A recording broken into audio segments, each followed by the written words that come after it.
President Putin का बदला अभी पूरा नहीं हुआ। पुतिन के बदले की आग कई देशों की बर्बादी का सबब बनेगी।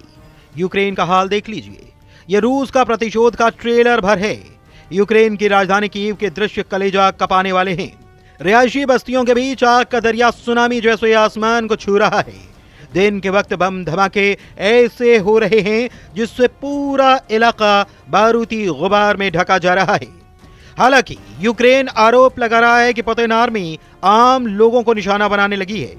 यूक्रेन का दावा है कि कीव के सोलोमियांस्की में 16 मंजिल इमारत के 11वें माले पर ड्रोन अटैक किया गया, जिसमें 3 लोगों को बचाया गया। कीव के होलोसिविस्की में ड्रोन से दागी मिसाइल से बहुमंजिला इमारत मलबे में तब्दील हो गई। इसी तरह कीव के डार्नेत्स्की में 17 मंजिला इमारत में ड्रोन से धमाके किए गए। यूक्रेन डिफेंस फोर्स ने ड्नीप्रोपेट्रोव्स्की में रूस पर गैस स्टेशन को भारी नुकसान पहुंचाने के आरोप लगाए हैं। वहीं कीव में रूस की बमबारी से मेट्रो लाइन के ट्रैक और केबल तबाह होने से यातायात ठप हो गया। यूक्रेन के चेर्नोबिल में बुनियादी ढांचे और इंडस्ट्रियल एरिया पर हवाई हमले की जानकारी दी गई। प्रिलोकी में ड्रोन हमले में 1 साल के बच्चे, उसकी मां और दादी समेत 5 लोगों की मौत हो गई। ज़ेलेंस्की ने रूस के हमले की जानकारी देते हुए दुनिया से पुतिन को रोकने की अपील की है। रूस के हाहाकारी हमले के जवाब में यूक्रेन भी शांत नहीं बैठा। 6 जून की रात यूक्रेन ने रूस के एयरबेस पर 12 ड्रोन हमले शुरू किए। यूक्रेन ने ड्रोन हमले से रूस के दियागिलेवो एयरबेस पर धमाके किए। इसके साथ ही मिचुरिन्स्क में हथियार गोदाम को जला डाला। रूस ने यूक्रेन के क्लिंटसी में मिसाइल बेस को रॉकेट के धमाके से दहलाया है। उम्मीद है कि अब कड़े कदम उठाने की बात होगी, क्योंकि अभी सबसे ज्यादा कम ही इन्हीं की है, और यही वो चीज है जो मॉस्को में बैठे चालबाजों को समझ आ सकती है कि वो ये जंग नहीं जीत सकते। ये बात हर हाल में तय होनी चाहिए, और इसके लिए सबसे पहले अमेरिका की तरफ से नए और असरदार प्रतिबंध जरूरी है। यूक्रेन जनरल स्टाफ के मुताबिक हमले में इस्कंदर मिसाइल लॉन्चर को तबाह किया गया, जो रूस की 26वीं मिसाइल ब्रिगेड का हिस्सा था।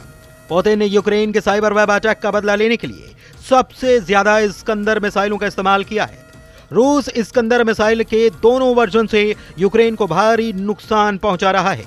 इस्कंदर मिसाइलों को एटमी हमले के लिए भी इस्तेमाल किया जा सकता है। रूस का Iskander mobile short range ballistic missile system 2 तरह का है, एक पारंपरिक और दूसरा परमाणु वॉरहेड वाला सिस्टम। एक है इस्कंदर एम, जिसकी रेंज 500 से 700 से ज्यादा होती है।